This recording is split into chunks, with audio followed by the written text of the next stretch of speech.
Chiron in Aquarius. I've been looking forward to being here with you today.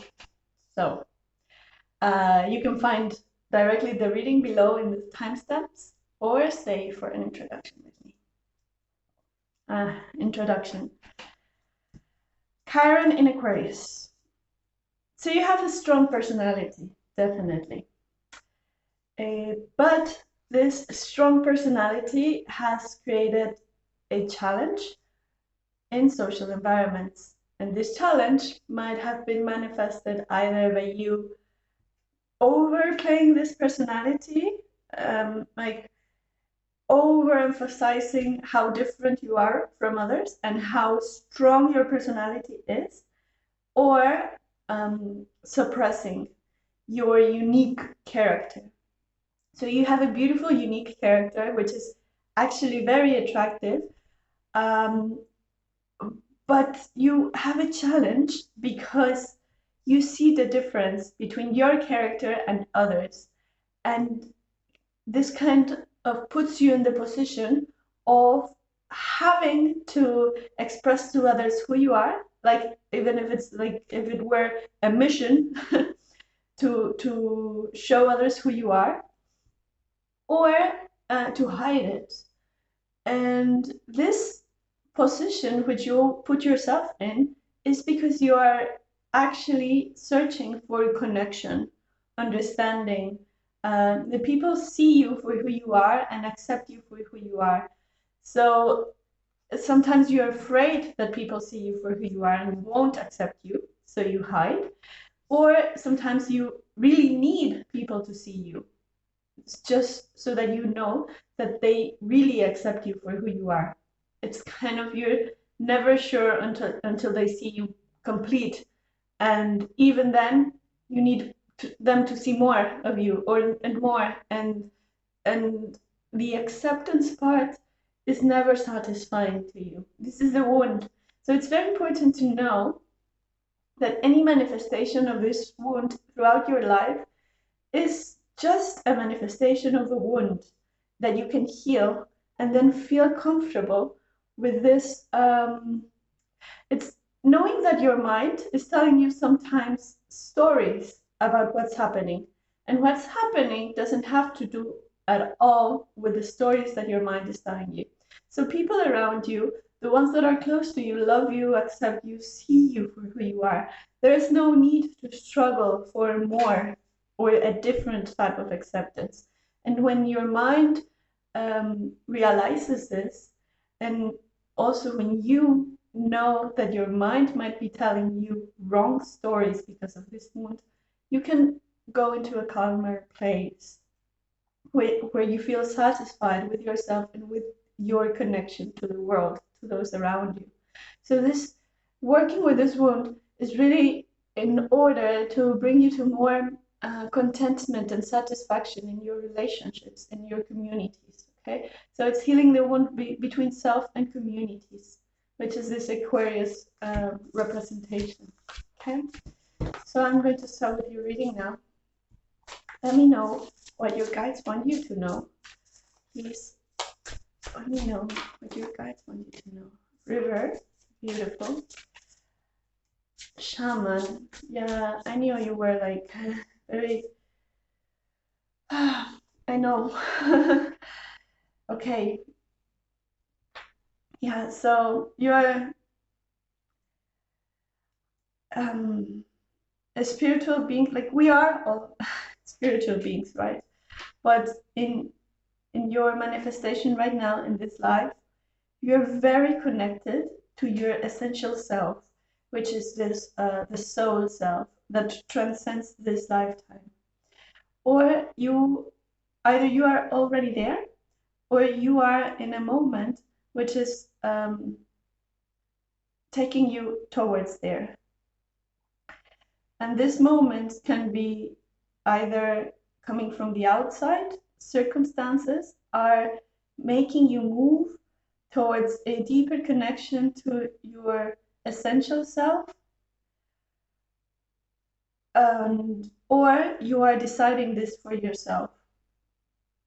But yeah, the influence from the outer is there. So there's some outer circumstances that are influencing you to go deeper into this path, into your own path of self-discovery. Who are you in your most essential self? And in this way, by realizing who you are in your most essential self, you can realize that in that way, you are not that different from others.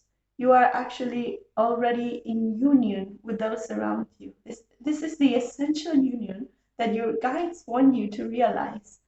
And you're very close to that. So it's because you are also ready to realize that. Guides and spirit never tells us advice that we cannot follow, that we won't understand.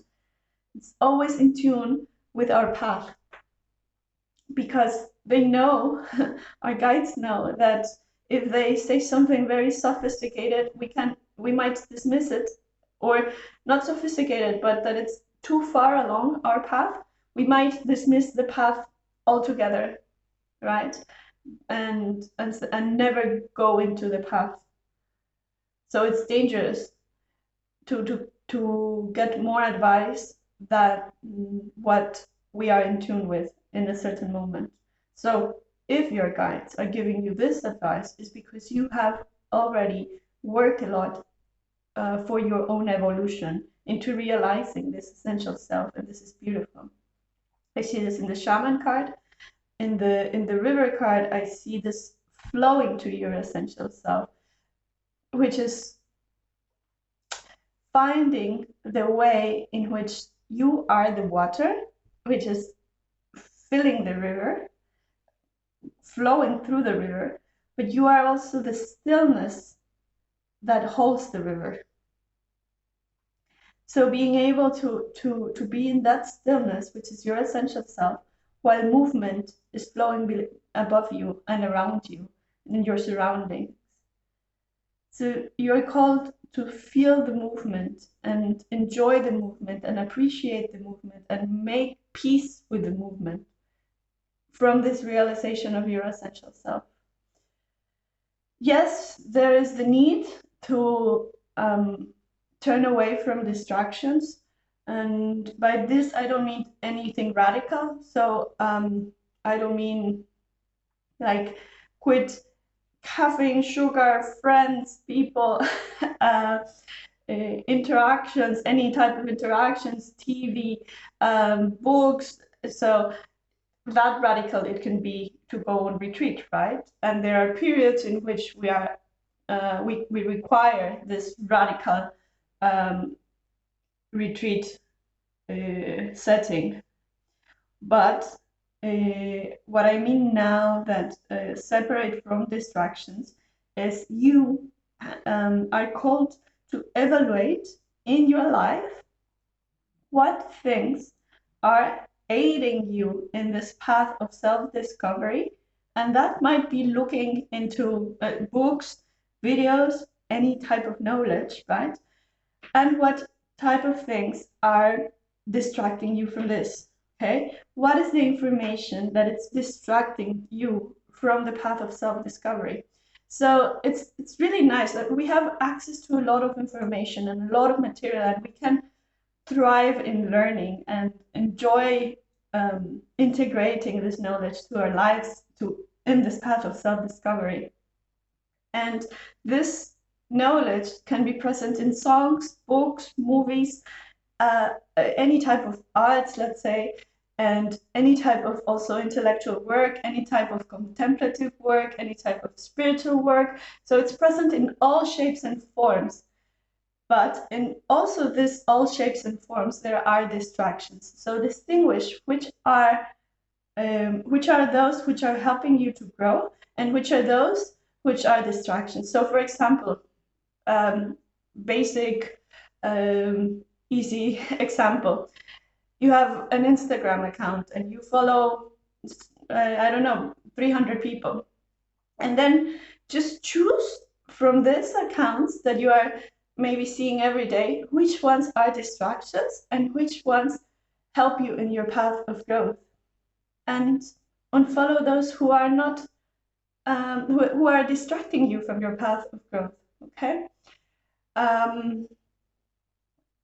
with friends, this is complicated because when we are following different paths of discovery, of self-discovery, it's just that we only need to feel respect and honor the other's path, and to know when we follow that path or when we follow another path, and honor also the difference. So you are also called to honor the difference, right? What I was talking about, this wound of belonging, it also involves honoring differences. And this is also going to make you feel, let you feel more in tune with your environment, because honoring the differences allows you to actually be present with a diverse environment and feel part of it as your unique self. Okay, so let me take one card from this, which is giving us the central tune for the next phase of this reading. Six of Cups, beautiful. Okay, Six of Cups is super healing energy. Yeah, I think you wanted to see this card because I just heard someone saying, you want to see it. But I'll show you this also, and also the Six of Cups, because this is when I heard that I want to see it. Six of Cups. Yeah, so this clearing away of distractions is what is going to help you see what things of your past you have to heal. Okay, what is coming up front for you to heal after you declutter anything that doesn't serve you on looking into that past, and bring with you everything that serves you on putting light on those aspects of your childhood, of your road through life, in a compassionate way, in an intuitive way, in a caring way, a mother-like way. If you bring those distractions with you, you might create like when we scratch on the wound and it gets deeper, right? It might happen, and it's okay, it happens. Also learn that you are on a, the fact that you are already walking into the Six of Cups is worthy of celebration, okay? And if you bring distractions with you, you will also learn there which things are the distractions. Sometimes you might not know right away what to bring and what to leave behind, but your own path and how the wound is healing or not is going to direct you towards which things to let go of. Okay. Okay, let's see, Chiron in Aquarius. Let's see what your guides want you to know. Please be present for us with the collective. Super present, yeah, super present with the Queen of Pentacles. Self-care, ultimate self-care. What is giving you support right now in a comfort? Seven of Pentacles. Patience and Eight of Pentacles. Hard work.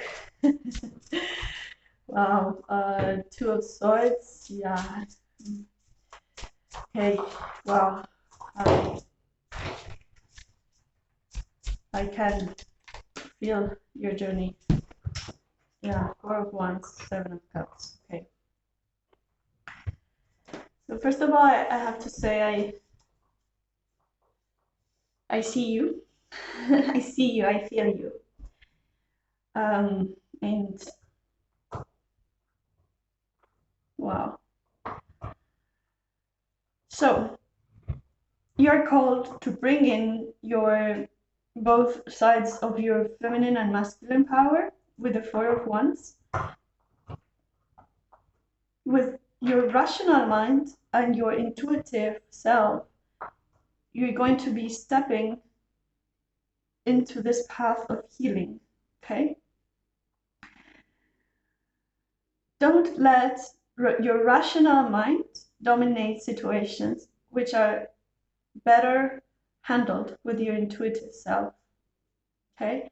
And this is going to be a practice that you're like setting this goal for yourself, and acknowledging that this is what you have to do with the Four of Wands, and stepping into social situations, yeah,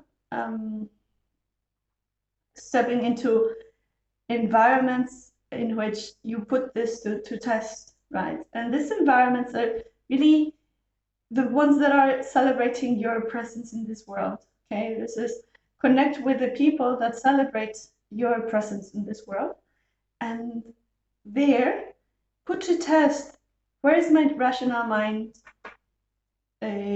needed, and where is my intuitive self needed?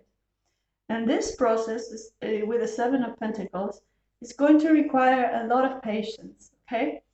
A lot of patience, a lot of hard work with the Eight of Pentacles, and a lot of self-care with the Queen of Pentacles. It's also going to require that this patience is manifest in your daily routines. What can you do for yourself in your daily routines so that your mind is feeling in a calm environment, okay? So how can you have a safe home for yourself? Create a safe home for your whole being, okay? And this is also what is going to require a lot of patience in your mind. Your patience is more like, maybe you would want things to move faster, to construct a house, like you have a house in your mind. I want this house, and it's already there in your mind. You can picture it completely, but it's not, building a house takes months in the material world. So the patience that is required is to know that building a house takes months in the material world, okay? So it's the process of learning how your mind can go faster, can look wider, can look, and it can look already healed also, and can be already healed. But how this is manifesting in the material world is not always at the same pace and at the same scope, right? So what is needed then is that you take care of your body, of your food, of your how you breathe, what you eat, what where you are at, all these things, coming from self-care. So connect with your self-care energy also. Refriend this, friend your own self-care energy. If you have had troubles with this because of either thinking that this is selfish, it's not. Self-care is one of the things, the first things, and the most essential things we have to do to stand up for a community, okay? This is known everywhere, in every tradition, spiritual or philosophical or health tradition. Self-care is the basis of then being able to be for a community. And sometimes we skip this step, or sometimes even worse, we think it's selfish. So be patient with your own needs of self-care also, right? Don't rush the belonging period which you crave. Don't rush this before. So take care of your own needs first, and then go into social environments and allow yourself to be celebrated for who you are. So this is a Four of Wands, stepping into a social environment, stepping in your connections with others, and be celebrated for who you are. This is actually naturally there for you in your life. And because of the wound, you might not see it sometimes. So the Two of Swords here. It's also about how to move, how to decide, how to move forward. You have the inspiration, you have the the calling. You have everything you need to move forward. Even that you are listening to this right now is talking about this. I know what I need to do, right? Because I see that you know what you need to do. That's my dog. She gets excited also when things are moving forward. Okay, so but it's also a connection between your mind and your intuition. So this connection between your mind and your intuition is very important. And also mixing them up. Where do they blend together to create this wise, compassionate mind, which can be your river of movement, which is the river that's going to take you forward, okay? I know this sounds like very sophisticated, but I also know that you feel what I mean. And this is talking to the feeling part. Sometimes it's not talking to the rational part, it's talking to the intuitive part, okay? Yeah, because I heard you complain a bit there. And I had to remind you that the intuitive part is as important as the rational one, okay? And this is what is going to be needed most, that you realize that, and then you honor that in yourself, honor your intuition, okay?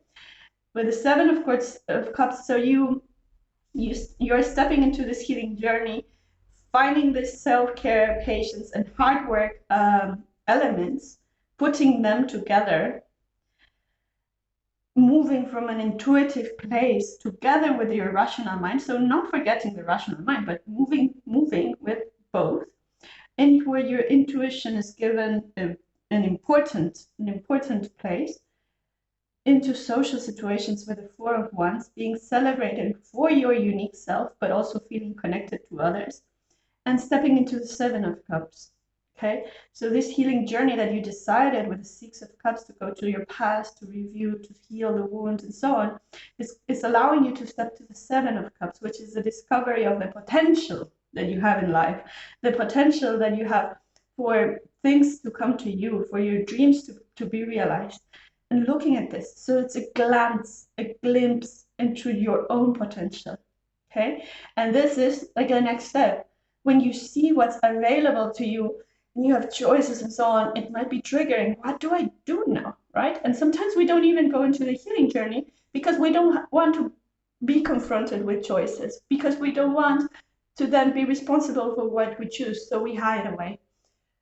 But you are now brave enough to do it, and you're stepping into that. And actually, there's a big calling for you to do it.